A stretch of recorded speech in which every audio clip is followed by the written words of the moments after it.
Brad Stevens and the Celtics just shook up the NBA playoffs with one adjustment. The Boston Celtics are back.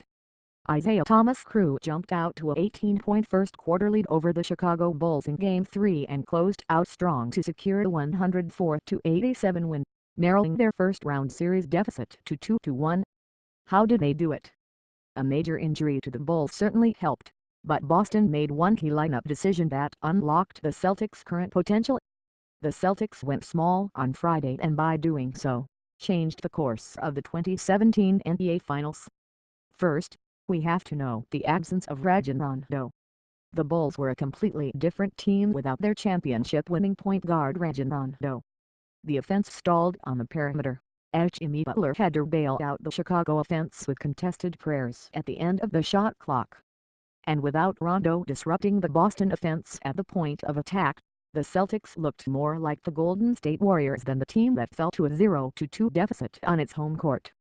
Yet as important as Rondo is to Chicago, Boston deserves a ton of credit for a seemingly minor adjustment ripped straight from Steve Kerr's playbook. Coach Brad Stevens turned heads Friday afternoon when he announced his starting lineup. The conventional wisdom was that the Celtics needed to get bigger on the front line to shore up their rebounding problems. Instead, Stevens went small, inserting Gerald Green at small forward and bumping Jay Crowder up to starting power forward.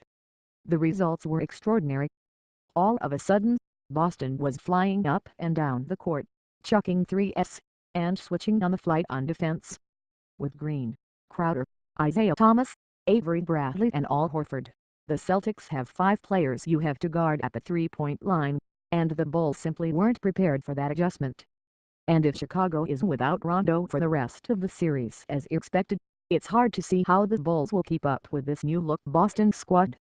Chances are, no team in the East will be completely ready for the small ball CS, other than the Cleveland Cavaliers. While the Wizards and Bucks can go small, Washington is more comfortable with a traditional lineup, and Milwaukee thrives on length and height. We'd still favor the Wizards over Boston in a potential second-round series, because the Wizards are the second-best team in the East, and those same Bucks might beat the Celtics, too. But given what we saw in Game 3, an early Boston exit is no longer a foregone conclusion. If the Celtics can spread the floor and figure out a way to fix their rebounding woes, the NBA playoff script will get a major edit. But can they really pull off both? Surprisingly, going small fixed the Celtics' rebounding woes, at least for one night. Without real big men on the floor, sorry Al Horford, but you don't count all 5 Boston players knew they had to make a concerted effort to crash the defensive glass. That gang rebounding approach paid massive dividends in Game 3, and it could be a crucial adjustment for the rest of the Celtics' postseason run. Simply put, Boston's front court isn't used to going out of its way to box out. These are largely finesse players who hang around the perimeter. But when they consciously decide to do the little things, the Celtics go from an atrocious rebounding team to an average one.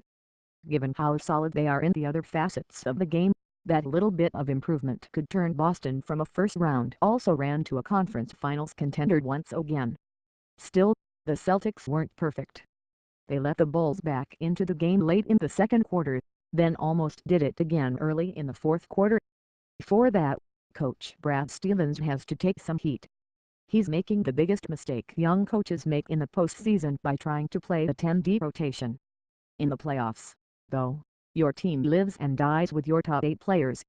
When the Celtics played their best guys, they built double-digit leads over the Bulls and looked unstoppable. When Stevens extended the rotation, Boston looked like a completely different team. On the bright side, Stevens seemed to learn his lesson in the second half. He tightened the rotation mostly, outside of the aforementioned brief stint in the fourth, and the Celtics never looked back. So if Boston can make the deep playoff run, we'll look to Game 3 as the moment everything turned around. And if not, things still became a lot more interesting after Friday night.